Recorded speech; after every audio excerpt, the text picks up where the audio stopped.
yaa yónni woon Muhammadul Makkiyo yaa Rasulallah dellu yabal Muhammadul Makkiyo si Bamba jërëjëf. D'alerte et de prévention des épidémies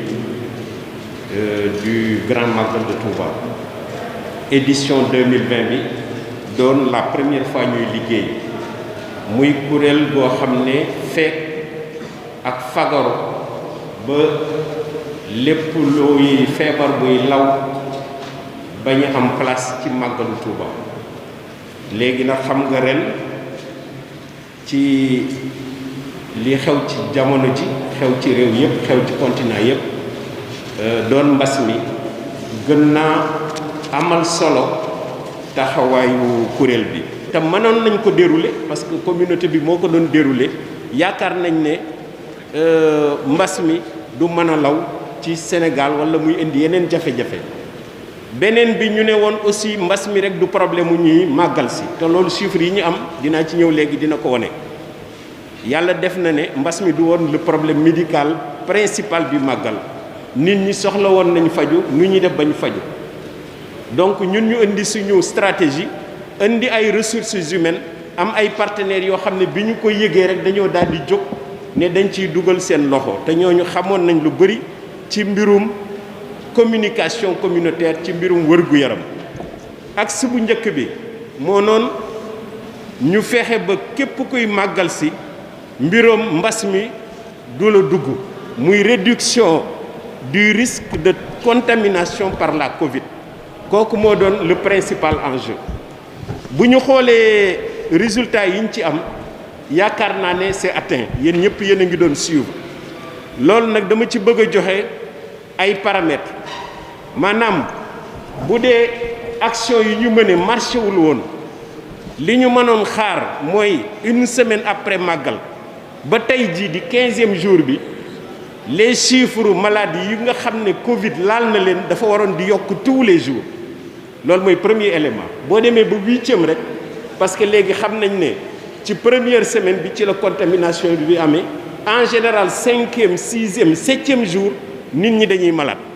donc ñu ngi doon surveiller chiffres yooyu mais xam nañ ne aussi durée d'incubation bi 15 jours lay doon dans la majorité des cas donc ci li ñu ko natte ñun dañoo xool lan moo xewoon Sénégal ci feebar boobu 15 jours avant le màggal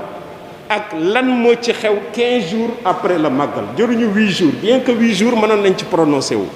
comme conférence bi tey le 15e jour ça tombe très bien donc loolu moo doon li ñu doon njëkk a xaar chiffres yi yokk beneen bi feebar bi law ci territoire u Sénégal yëpp parce que màggal gi loolu étudier nañ ko yaa 3 ans ba mu leer fépp la nit ñi di jóge ay ndaw la ñuy gën a doon 50% au moins de 27 ans ñaar fukki at ak juróom-ñaar 50% ba pare fu nekk la ñuy jóge donc mënoon nañu xaalaat aussi ne feebar bi bu màggal gi lawee dëkk yëpp dinañ commencer déclarer ay cas beneen bi dañoo constaté woon ne bi màggal gi di jege si Touba bareetul woon ay cas donc leneen li ñu doon xaar mooy bu stratégie bi marché wul cas wu Touba yi dañuy daal di commencer waat cas communautaire yi yokk cas contact yi yokk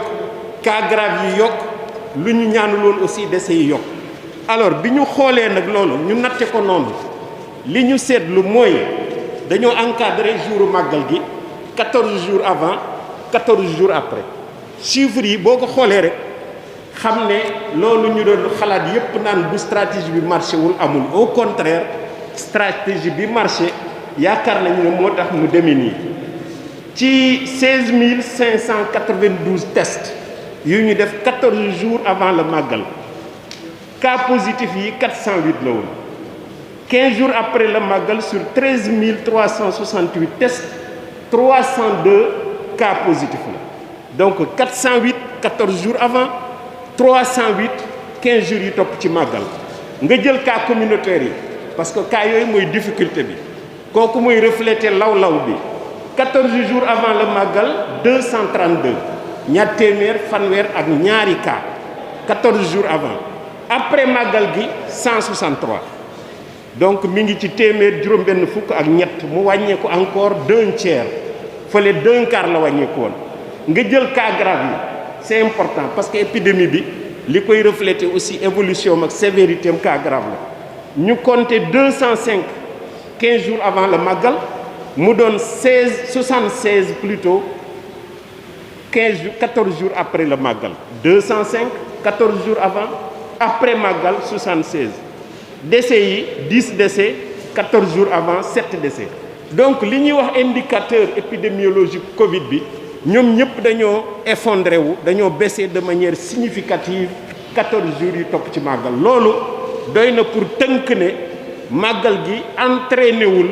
law feebar bi fii ci Sénégal mais aussi mën nañ ci conclure ne dispositif yi protégé na région bi nga xam ne ci la màggal gi amee woon loolu ci zahir la léegi nag leneen li tax mu am loolu am na ñu gën a yey ci man pour wax ko. yaa yónni woon Muhammadul Makkiyo yaa Rasulallah dellu yabal Muhammadul Mbakkiyo Sëñ Bamba jërëjëf